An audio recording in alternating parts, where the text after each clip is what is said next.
150 रुपैयाँको अमिलो पिरो गुलियो ट्वाक्क परेको भिडियो हेर्ने हैन। नमस्कार एभ्रीवन, मेरो नाम हो चिन्मया तामाङ। सुरुमा रहेको छ कागती, यसको रहेको छ 60 रुपैयाँ। सेकेन्डमा छ काँचो आँप, यसको रहेको छ 80 रुपैयाँ। थर्डमा रहेको छ 10,000 को म्याङ्गो जुस। अनि मसँग रहेको छ सिलौटामा पिसेको नुन खुर्सानी। Wow, nice.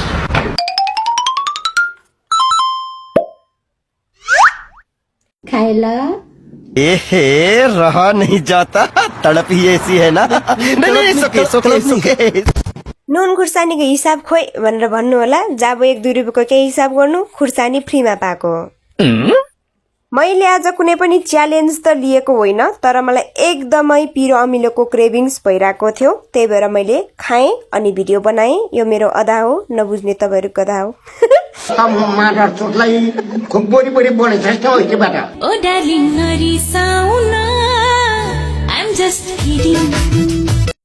मैले यो भन्दा अगाडि कागती नुन खुर्सानीसँग मिसाएर चाहिँ खाएको थिएन।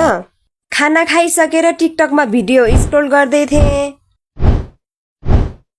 अनि ठ्याक्क कागतीको मुखबाङ भिडियो आइरहेको रहेछ के। हेर्दाखेरि नै खाउ खाउ लाग्ने रातो खुर्सानी नुन मोलेको एकदमै रसिलो देख्ने। मेरो फेरि त्यस्तो भिडियोहरू देखिसकेपछि मनमा क्रेभिङ्सको भावना उत्पादन हुन्छ। अनि त्यो क्रेभिङ्सको भावनालाई त किलिङ त गर्नु भएन नि, मार्नु त भएन नि। त्यो क्रेभिङ्सलाई त जसरी भए नि पुरा गर्नु पर्यो, नत्र त म त डिप्रेसनमा जान्छ।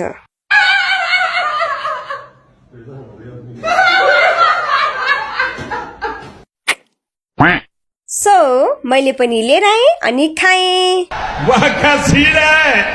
काँचो आँप पाउनलाई चाहिँ मलाई अलिक गाह्रै पर्यो, तर खाने मुखलाई जुङ्गाले छेक्न सक्दैन भन्या जस्तै 4-5 वटा पसल घुमिसकेपछि फाइनल्ली एउटा पसलमा चाहिँ पाक्नलाई राखेको आँप पनि भेटे। त्यही आँप बोकेर कुटुङटुङ दौडेर घरमा आएँ। तपाईँको दाँत किटकिटाएको छैन भनेर सोध्न मन लाग्यो होला है तपाईँहरूलाई। मलाई चाहिँ खान मन लागेको चिज खान पाउँदाखेरि, खाना पाउने बेलामा मलाई केही पनि हुँदैन, अलि पछि चाहिँ किटकिटाउँछ, तर खाना पाउने बेलामा एकछिनको लागि त ओ माई गड म स्वर्गमा पुगेको फिल हुन्छ क्या। आजको मेरो खानेकुराको कम्बो चाहिँ एकदमै ठ्याक्क मिलेको छ के। आँप गुलियो अमिलो ठिक्क परेको, खुर्सानी ट्वाक्क परेको, अनि कागती अमिलो न अमिलो, अनि त्यसैमा जिब्रो बिगार्दै गर्दाखेरि गुलियो न गुलियो जुस परेछ के साथीहरू। अनि मैले यो म्याङ्गो जुसमा चाहिँ एक्स्ट्रा चिनी युज गरेको थिएन, किनभने म आफै चिनी हो नि त, गुलियो छु नि त।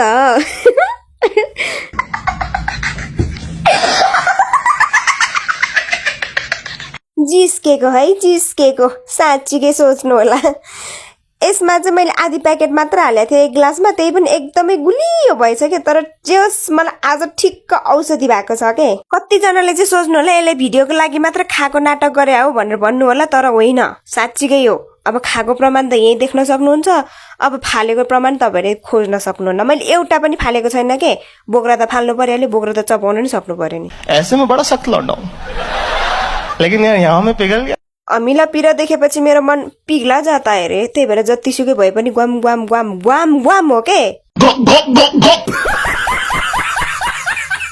यो कागती खाँदै गर्दाखेरि एउटा कुरा झुट नबोलिकन भन्छु, यो कागती चाहिँ बोक्रा केलाएर राखेको भएर चाहिँ हल्का हल्का तितो भइसकेको थियो क्या।